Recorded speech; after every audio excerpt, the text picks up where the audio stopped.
Hey everybody, it's David Weekley from Drone VC. I'm the CEO of MedQuarter, but one of the things I do for fun is I play with drones and I invest in drone company. So today I'm going to be showing you something that came in the mail for me. It is the DJI FPV. So I have a variety of DJI drones, everything from, this is on the smallest side, this is the Tello.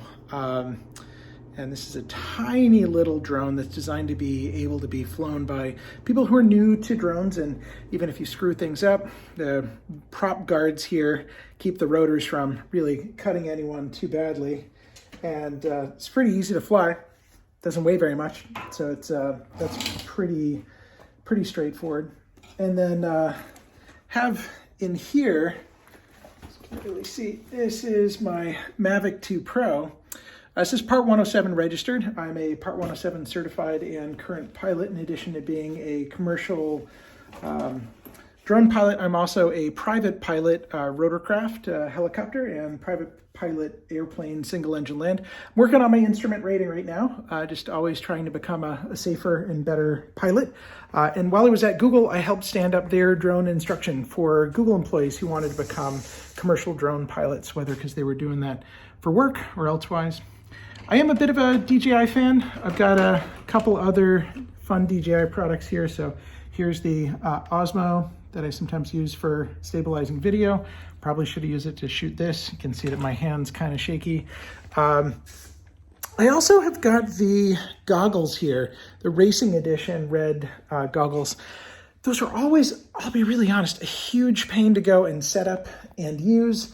And so I didn't use them very often. The experience wasn't quite as magical as I was hoping for, even with the cross DJI OcuSync link interaction there between the Mavic 2 Pro and the racing goggles. So I was expecting something that out of the box would work great. The image was pretty high quality, but just there are a lot of steps to get it set up, and it wasn't super intuitive. It was very clear that DJI had not meant for the Mavic 2 to be really flown in an FPV style configuration. It's more meant for doing professional filmography and videography, and to generally be best operated by a pair of operators, one of whom was working the camera and the other of whom was working the flight controls. So basically a pilot and a photographer on board. Now, what I'm going to be unboxing today is something a little bit different. This is DJI's brand new FPV offering. And so this includes first-class functionality for both an FPV drone that's designed to be flown in the first-person view and a headset experience that's designed for that also. I did get the Fly More kit, which includes a pair of their battery packs. It looks like the form factor of the batteries has changed slightly from their prior form factor. It's interesting, this little very tough plastic slide up clamp for the two poles for charging. And I just want to contrast that with the older battery form factor here for the Mavic 2 Pro. This is what the Mavic 2 batteries look like. So these guys are rated for 3850 milliamp hours, 59.29 watt hours. Right? And so you can see these guys have got, this is for the Mavic 2 again. This is the form factor that they use. It's got a whole bunch of different pins, and that mates onto, this is the multi-charge port adapter for the Mavic 2 batteries. And so here they have a charge ring, so you can, like everything DJI, tap once to check charge level and tap and hold to turn them on.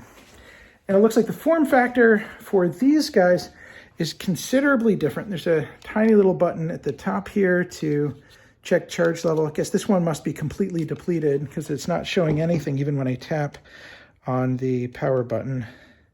Both of them, that seems to be the case. And yeah, so again, you can see this sort of hard clip. And wow, they printed it really hard to read writing what the capacity is, but that part's not interesting because you can look that up online. But it feels like a much lighter and smaller battery. So I'm guessing the capacity is smaller too, because we haven't had any kind of magic improvements in battery physics. All right, so let me put the camera here. So get these MedQuarter stickers out of the way. So here you can see the DJI FPV combo box. I'm gonna try unboxing it here. So a huge number of certifications and kind of part numbers that are noted at the bottom here. And it looks like they've got one of these peel bits to open there. All right, I'm clearly not a professional at unboxing videos.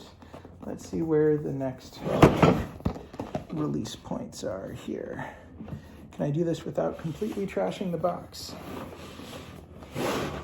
Waiting with bated breath to find it. Okay, and then there's another one of the release tabs here.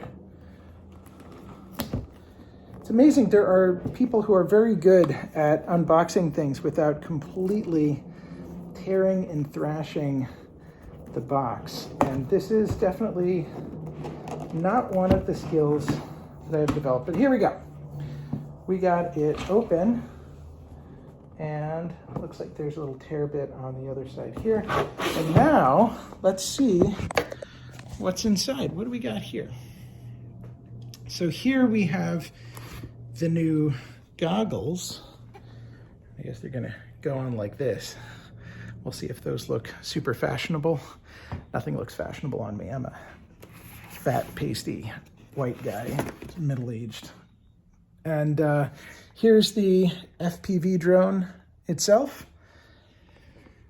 Pretty cool. It's small, it's heavy. It's quite dense. It's significantly more dense than the other drones. So it looks quite small, as you see here in my hand, but it weighs a lot. This thing weighs a ton. And that is because the battery's already on board. Good, because if it wasn't, I'd be a little surprised.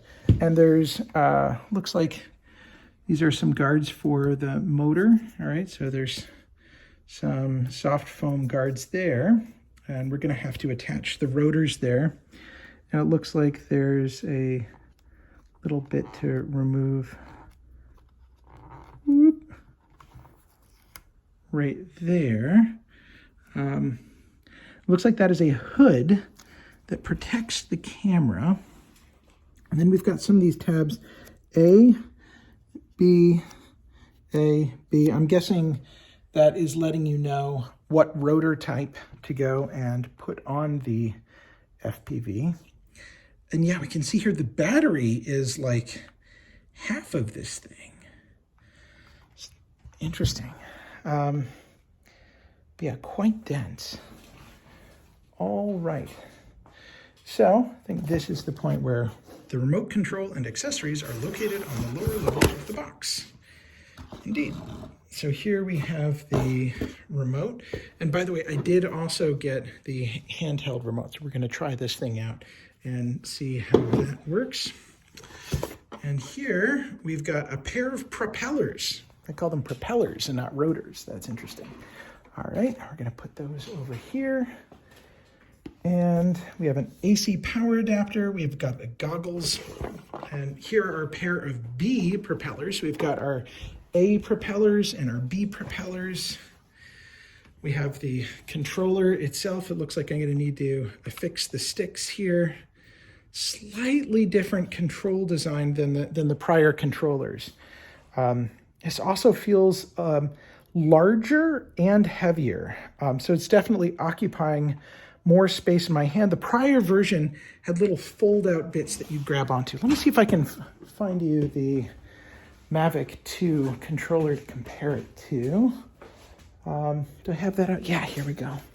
So here was the older Mavic 2 controller. You can see the joysticks screw in there, and then the bottom part folds out to accommodate the smartphone clipping in underneath the controller. and with a rudimentary screen that goes above that, but with the primary control surfaces being shown on your phone via the DJI Go 4 app, I think was for the Mavic 2 Pro. Whereas you can see this has got no display at all because you got a headset on, and so you're going to be seeing everything through the headset. So I guess they figured, why bother with the battery drain, complexity, and expense of putting a display anywhere on the remote. And instead of a pair of antennas, it looks like they've moved to having a single antenna that flaps up here. Probably a lot of issues in the old controller with it breaking. Looks like USB-C charging down here, and there are some interesting little, those aren't wheels, those are the actual joysticks. So you can store them down there and then attach them to the front. And then, yeah, we got return to home, we got the mode switch, we got the record button, start, stop. Yeah. Looks quite simple. So yeah, it's larger, it's heavier, it feels more heavy duty, like I could go and almost bang the controller about. Not that, well, that would be a terribly good idea. It's labeled as the DJI FPV Remote Controller 2. It's interesting, maybe they just came out with the FPV, so how they're on Remote Controller 2, I'm uncertain with. I'm going to stop the video at this point and try and actually get it set up, get the software installed as needed, and try and get this configured and registered. Yeah, this is my first unboxing video on the DJI FPV drone.